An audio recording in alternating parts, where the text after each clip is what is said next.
15 years ago, a September day that began like any other became one of the darkest in our nation's history. باراک ئۆبامای سەرۆکی وڵاتە یەکگرتووەکانی ئەمریکا 15مین ساڵ ڕۆژی هێرشەکانی 11 سەپتەمبەر لە دەمێکی ئەمڕۆ یەکشەممە دەکاتەوە بە خولەکێک گوەستان لە کۆشکی سپی، ئەمەش بەر لەوەی وتاری خۆی لە ڕێوڕسمی یادەوەری لە پێنتاگۆن پێشکەش بکات. ئەمڕۆ جارێکی تر ڕێز لە یادەوەرەکانیان دەگرینەوە. ئێمە پشگیری لەو زیندوو ماوانش دەکەین ئەوانەی هێشتا زامەکانی ئەو ڕۆژیان لە هەزردایە. هەروەها سوپاسی ئەوانە دەکەین کە یەکەم کەس بوون لە بەهانە چوون بۆ ڕزگارکردنی خەڵکان و ژیانی خۆیان خستە مەترسیەوە. دروست لەنەوەیەک لە ژنان و پیاوانی سەربازانی ئەمریکایی و دیبلۆماتەکانمان و پیاوانی ئاسایش و جێبەجێکارانی یاسا، ئەوانەی لە پێناو سەلامەتیماندا خزمەت دەکەن و لە هەندێک حاڵەتیشدا ژیانی خۆیان بەخەت کردووە. لە ماوەی 15 ساڵی ڕابردوودا زۆر شت گۆڕانی بەسەردا هاتووە.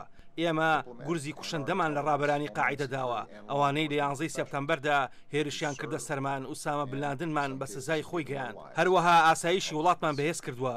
لە هەمان کاتدا هەڕەشەی تیرۆریستی لە نێو وڵاتەکەماندا و هەروەها لە ئەفغانستان و لە عێراق و لە سووریا و ئەو لاتریش سەریان هەڵداوە.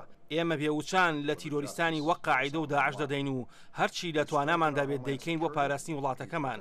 کاتێک دەڕوانینە 15 ساڵی ڕابردوو ئەوەی گرنگە لە یادمان بێت و گۆڕانی بەسەردانە هاتووە بەها بنەڕەتیەکانن کە پێناسەی ئێمەی ئەمریکایی دەکەن.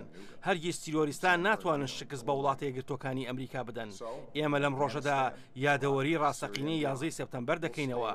ئێمە هێشتا هەر قارەمانین وەک ئەو کەسە ئاسایانەی کە ڕەفێندەرەکانیان بە فڕۆکەکەوە بەردایە خوارەوە، هەروەها ئەو خانەوادانەی کە ئازارەکانیان کردە هیوا.